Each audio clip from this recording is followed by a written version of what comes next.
Hi, my name is Ann Mulhall. I'm a resident here in Charlestown, and I am sitting with Deb Carney. Deb is the current president of the town council, and she is currently running for re-election. Hi, Deb. Hey, Ann, how are you tonight? I'm good, thank you. I have a question that I feel is one of the more important questions, and that is why? Why are you running for re-election? I'm running for re-election because I believe that all voices in town need to be heard. And that is something that currently wasn't happening in the past.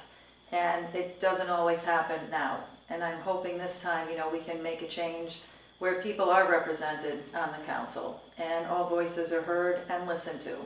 And I'm hoping that finally we can accomplish that. So because you've been on the council before and a long time, what are some of the differences? I'm hoping that you're gaining ground and yeah. Right, so just a little quick history. So I was actually on the council back in 2002 to 2006. And when I served the first time, we were a mix of Democrats and Republicans. So on any issue, any vote could have come out anyway. We also had independents in there. So there were, the first time I was on the council, there were 2 independents, 1 Republican, and 2 Democrats. And it was great because there was a lot of open dialogue. Decisions were made at the council meetings, like they weren't predetermined. And people could actually hear the thought process of the council and how they reached their decisions. And it was good because on any issue, the vote could fall out anyway, and it wasn't always, Democrats voting together or independents. Or in the second time I was on the council, we had 2 Republicans, 2 Democrats, and 1 independent. So anytime there was a breakup. And it was good because there was open discussion, and you could actually, like I said, hear the thought process, and we listened to people. And you could vote on an issue, and it wasn't personal. It's like I could disagree with you and that was okay. The next time we might agree. And grudges weren't held and votes weren't swayed just because, you didn't agree with me on this particular issue. And when I got elected in 2018, I was in the minority. There was 4 people that ran with the opposing group that were together kind of as a voting bloc, and then there was me. And even as a counselor, I wasn't always able to get my items on the agenda, which I think is absolutely wrong. Everybody says when they run that they're in favor of open and transparent government. Well, saying you're in favor of open and transparent government and actually being in favor of open and transparent government are 2 completely different things. And by denying a counselor the right to represent their constituents and not even allowing things to be heard, I think is the exact opposite of open and transparent. So when you say open and transparent, because Grace said that, and I also asked Stephen Stokes about that, when you say open and transparent, good or bad or whatever, what do you mean by that? I mean that the communication between the counselors takes place at the council meetings, not beforehand where it's predetermined how people are going to vote. Numerous examples over the past several years where this has happened, but I'll give you one that comes to mind most recently. There was an issue with the town's accounting. There was $3 million in the budget that was kind of, how do we want to say this? We'll call it misaccounted for. And when the audit came for last year, this past fiscal year, there was $3 million less in the unassigned fund than the town thought we had. So we had the auditors coming to the meeting, and I felt this was the appropriate time to put an item on the agenda to discuss doing a forensic audit and or some sort of internal controls audit. Not that I was accusing anything of doing anything wrong, but the town has been through 3 treasurers in 3 years. Anytime, and if you talk to a CPA or any financial expert, they will tell you that when you have a turnover in your treasurer, you should have some sort of formal audit done, to just, and again, not that anyone's accusing anyone of anything, but just to take a look at the books and make sure that people are doing things the same ways, the procedures are the same, or if something's different, what has changed. I'm sorry, and that was this year? The past fiscal year. And so I placed the item on the agenda. The town council has rules where if a councilor wants something on the agenda, they're supposed to submit it to the clerk by noon the Friday before the agenda meeting, which I had done.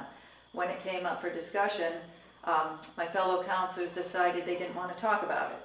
And so they voted to remove my item from the agenda, which I told them they did not have the authority to do that because every counselor has the right to do this. And seeing as though the auditors were actually going to be present at that meeting, to me, that was the logical time to have this discussion, when the auditors were there and present. So my fellow counselors voted to remove my item from the agenda. I told them that their motion was out of order and I would not entertain it, to which they appealed my ruling and they voted to do it anyway. It was subsequent to that that I actually went out and I hired an attorney to go through the town charter, the ordinances, and the council rules and procedures and Robert's rules to see if there was anywhere in the rules that they had the authority to do this. And there is not. So subsequent to that, I put an item on the agenda to do a resolution where everyone would say that they supported open and transparent government and they would not remove other counselors' items from the agenda because they did not have the legal right to do that. And while Counselor Grace Klinger and I voted for it, the other 3 counselors voted against it. So how, just because I want to understand procedure, so they say this, you say this, who sort of makes the ruling? Yeah. So the council, when the new council is elected, they come up with a set of rules and procedures, which every council has done for at least the past 30 years. In the rules and procedures, it outlines a process for how items go on the agenda. There is no process for taking items off the agenda. The only way something wouldn't make it on is if it didn't meet the criteria. Like if somebody submitted it right before the agenda meeting, there's no backup, there's no information, the council can say, no, you didn't give us any information, we don't have to put it on. The reason for putting it on the Friday before is it allows enough time to get all the information in. And it is actually, when you read the ordinances, it's up to the town clerk. It says, if submitted to the town clerk, she shall prepare the docket, which she does. Charlestown is unique. We have this agenda setting meeting, which many other cities and towns don't have. And in my opinion, and reading the ordinance and the rules, the whole reason for that is if the agenda is too long, then the council can vote to have a second monthly meeting, because there is a provision for that in the council rules for 2 monthly meetings. Also, if enough backup information hasn't been submitted, and it's not from a counselor, but it says like from a department head, if there's not enough backup information for the council to reach a decision, then that item can be removed.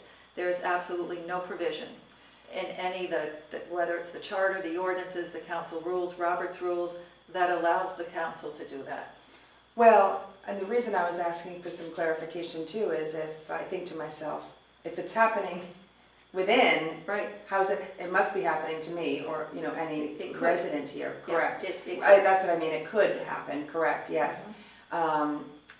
So if reelected, how do you see some more changes happening? Well, if reelected, I hope the majority of the new council will agree with, as Councilor Klinger and I agreed this year, that this is not the way that open and transparent government runs. You cannot deny council or the public, the right to speak. Mm-hmm. People have a right to be heard on issues. And like I said, well, everybody says it, they don't actually practice it. And I'll give you another example. A few years ago, the council, the town has a town charter, and it is our governing document. In order for the charter to be amended, it requires a vote of the people of Charlestown. It's not a council vote, it's a vote of the people. But in order for the people to vote on this, there has to be questions that go on the ballot. Do you wish to amend the charter to say whatever it happens to be? For as long as I can remember, 20 plus years, there had been an ordinance that required a standing charter review commission. And they would meet at least once a year, look over the charter. Is there something that needs to be changed? If not, you propose nothing. They have their meeting and citizens come forward and say, hey, we would really like to look at a procedure for A, B, and C. Then they could look at how can we make that happen. They would then present findings to the council. Here's a perfect example. The charter has a provision for if a councilor resigns and there's more than a year left of their term, then there will be a special election to determine who will fill the vacancy.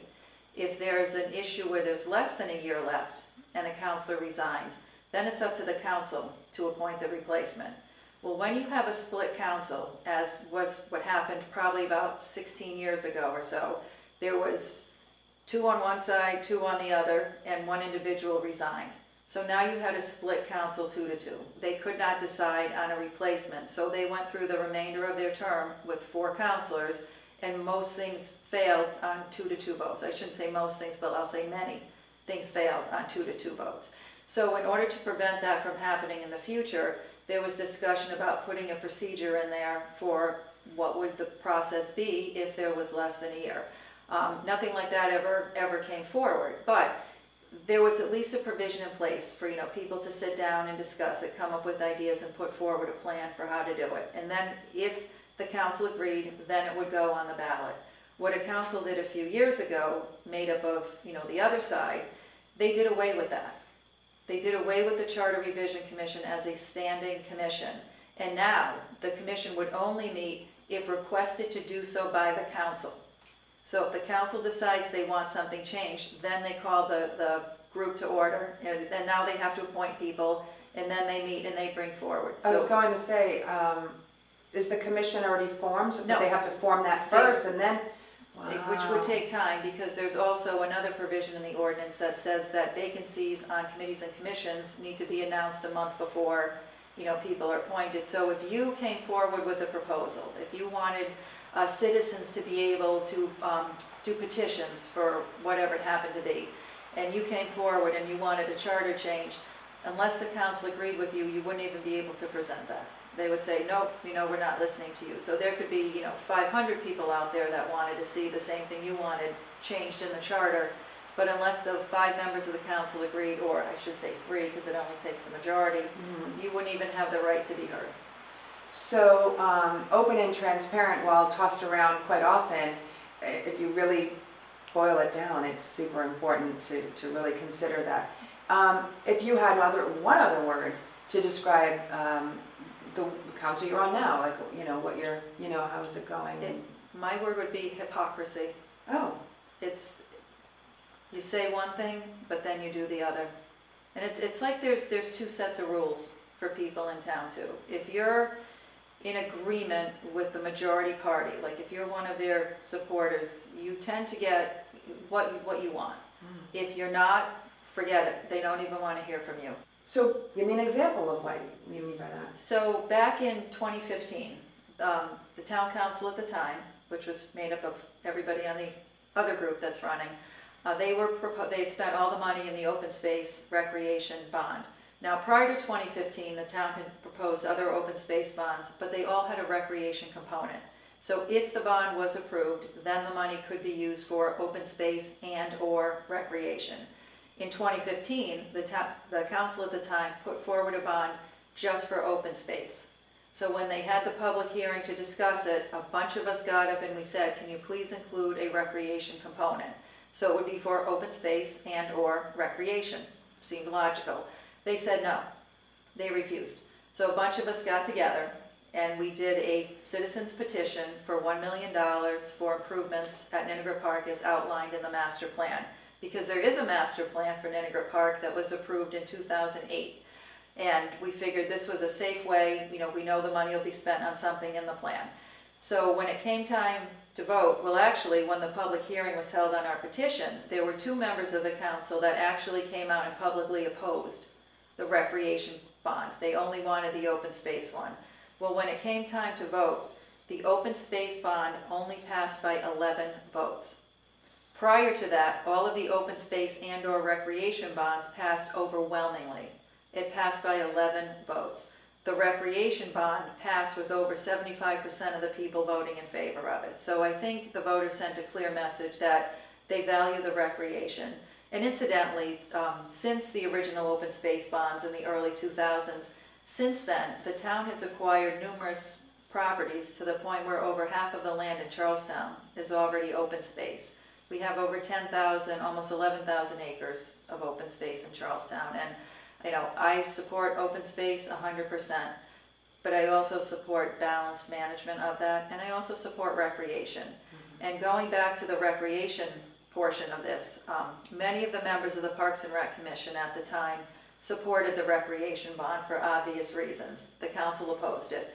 So what happened subsequent to that, as these members' terms were coming due, the council got rid of them. Got rid of the members of the commission. They did not reappoint them. And instead, they had an ad hoc bike pathway group that was meeting. and they slowly replaced everybody from the Parks and Rec Commission with the members of the Ad hoc Bike Pathway Committee. One of the members that was replaced was a United States Olympian who had been serving on the Parks and Rec Commission for a number of years, and actually her husband and a group of her friends were mainly responsible for the outdoor skating rink that we used to have at Ninegret Park. And when they purged her from the commission, the skating rink went away. You know, people still ask what happened to the skating rink. Well, the volunteer that was doing it, volunteering her time, you know, they removed her from the commission. There was another member on there that actually was a 15-time Ironman athlete. Yep, with a 9-page resume in parks, recreation, kinesiology, you know, she was training the lifeguards and everything. They removed her because she was in favor of the recreation bond. And they did that with, you know, 2 other of the members. One of the ladies just got so fed up, she resigned because they had been working on stuff and the town council was throwing up so many roadblocks. It was like, why am I wasting my time? Well, then what they did to get rid of the rest of the members of the Parks and Rec that supported the recreation bond, they reduced the size of the commission. So there had been 13 members, and I will say 13 very active members that participated in many of the subcommittees and, you know, were doing the skating rink, they worked on the dog park, you know, they did all sorts of things down at the park, and not just the park, but elsewhere in town. So what the council did, because there were 4 members whose terms were coming due, they reduced the size of the commission from 13 down to 9. And that was how they were successfully able to get rid of them. Now, in protest, they resigned because, you know, the writing was on the wall, the commission had been reduced, there was no spot for them, so they knew they weren't going to be reappointed. So it's that sort of, I'll say, like vindictive behavior. You know, because you don't agree with me, I'm going to get rid of you. And that's not the way government should work. I would even say my word might be, based on what you just said, would just be manipulative. Like, it's just, you know, it's just manipulative of like you said, getting whatever they would want done. Right. And so, go on. I was going to say, and that just kind of brings me to another point. I mean, one of the things about the group that I'm running with, we're Democrats, we're Republicans, and we're independents, and we're running together. And I think this is the reason why, you know, we're running together. I think back to when I was on the council the first time with Democrats and Republicans, and everybody that was on those councils at the time, they were open-minded. We can discuss the issue and find the common ground to come up with the solution. Mm-hmm. And that's what's lacking now. There's no interest in finding the common ground. It's my way, or, you know, I'm gonna purge you. You know, you don't agree with me, I didn't want this bond, you did, you were successful, you're gone.